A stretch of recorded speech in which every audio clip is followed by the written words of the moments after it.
Hello po mga Teng Dude, welcome back po sa channel. Ang reading na ito ay para po sa energy ng next 3 days. Hindi po ito tungkol sa biglaang chaos o stress.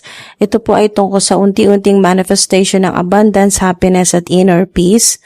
Kung ngayon, parang tahimik ang paligid mo, parang walang nangyayari o kaya po parang stuck ka sa waiting phase, this message is for you. Kasi po minsan mga Teng Dude, ang pinaka-powerful na pagbabago hindi maingay. Tahimik siyang gumagalaw sa background ng buhay mo. Kahit anong zodiac sign mo at kahit kailan mo ito mapanood, kung na-attract ka sa reading na to, may mensahe talaga para sa'yo.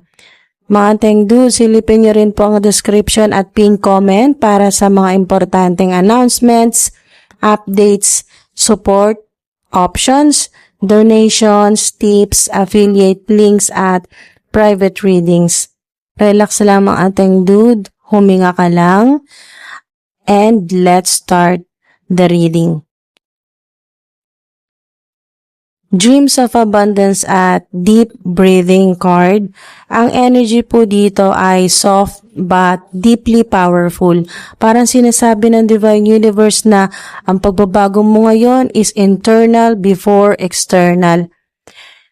Ito pong Dreams of Abundance, ito yung manifestation energy. May goals ka, may desires ka, may mga pangarap ka na matagal mo nang iniisip. Pero hindi po ito rushing energy. This is alignment energy. Kasabay po nito ang deep breathing card, which is a reminder na kailangan mong magstay calm. Kalma. Okay, mga Teng Dude, kalma lang. Kasi kapag sobrang anxious ka, napuputol yung flow ng manifestation mo. Parang sinasabi po dito, hindi ka late, hindi ka naiwan, pero kailangan mong mag-relax para mas dumalo yung mga blessings. Kahit hindi mo pa nakikita sa physical reality, mga Teng Dude, may internal shift na nangyayari sa'yo. Mas nagiging ready ka emotionally at mentally para tanggapin yung abundance or prosperity o swerte o yung mga blessings, mga Teng Dude. At minsan po, yun ang pinaka-importanting step, yung pagiging ready. Yung pagiging ready mo bago dumating ang mga blessings. Ito po ang affirmation card po ninyo. I trust that my powerful intentions combined with my faith are enough to allow my vision to become my reality. Ang energy po ng combination ng mga cards na ito, affirmation card, happiness, high priestess, at emperor. Ito po, combination na ito ay alignment, hidden movement, at stability.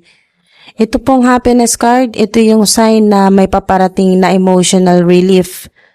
Parang bigla ang gagaan yung pakaramdam mo sa mga susunod na araw. At ang high priestess naman po, ito yung hidden energy. May mga bagay na hindi mo pa nakikita ngayon, pero gumagalaw na sa background. Hindi mo kailangang pilitin ang sagot. Kaya pag ready mo nang i-let go ang overthinking, darating po yan. So, ito naman pong emperor energy ay structure at stability. Kahit calm at slow ang flow, may foundation na nabubuo para sa long-term success mo. So, magkakaroon ng inner peace, may hidden movement, emotional happiness, stable future. Ito po ay quiet success building phase. Tahimik lang, kalmado lang, pero nandyan na yung success, nabubuo na talaga. Ito naman pong emperor card, emperor energy. Ito po ay control. Ang emperor po dito ay tungkol naman po sa control. Pero in a balanced way, not pressure, but structure. Parang sinasabi ng Divine Universe na hindi ka mawawala sa direction mo. Kahit hindi mo pa nakikita, may system na nag-a-align para sa'yo. sa next 3 days, mga Teng Dude, pwedeng may small signs ka. Clarity, light opportunities, or inner peace na hindi mo ine-expect. Hindi ito dramatic breakthrough, pero ito po yung start ng stability era mo.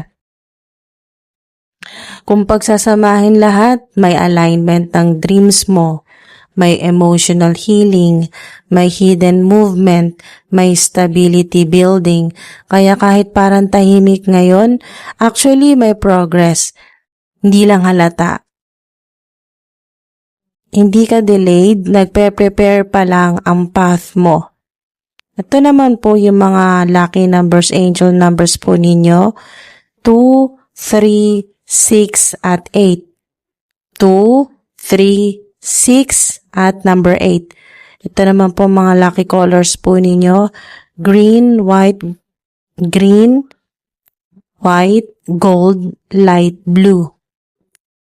At ito naman po mga posibleng zodiac signs na may malakas na connection po sa reading na to or may mag-resonate po sa kahit ilang part. Okay, maaaring mag-resonate po. Hindi man sa buong reading pero may part ng reading na maaaring mag-resonate po ang ilan sa inyo. Maaaring kayo po ay Taurus, Pisces, Capricorn, Virgo, o kaya naman po Cancer. Taurus, Pisces, Capricorn, Virgo, at Cancer.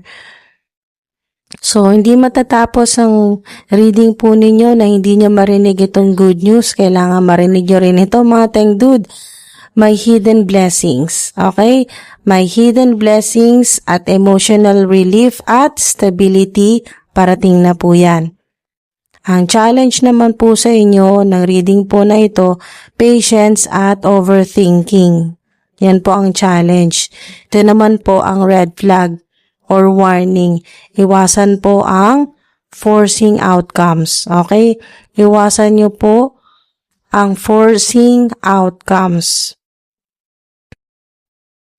So, overall energy mo for the next 3 days is calm, manifestation, quiet alignment, and stable growth. Hindi po ito mabilis, pero ito yung klase ng energy na kapag pinaniwalaan mo, magli-lead sa long-term abundance at peace. Maraming salamat po mga Teng Dude sa panonood at sinamahan niyo po ako hanggang dito po sa dulo. Ingat po kayo palagi at sana samahan niyo pa rin po ako sa next reading. Maraming salamat po.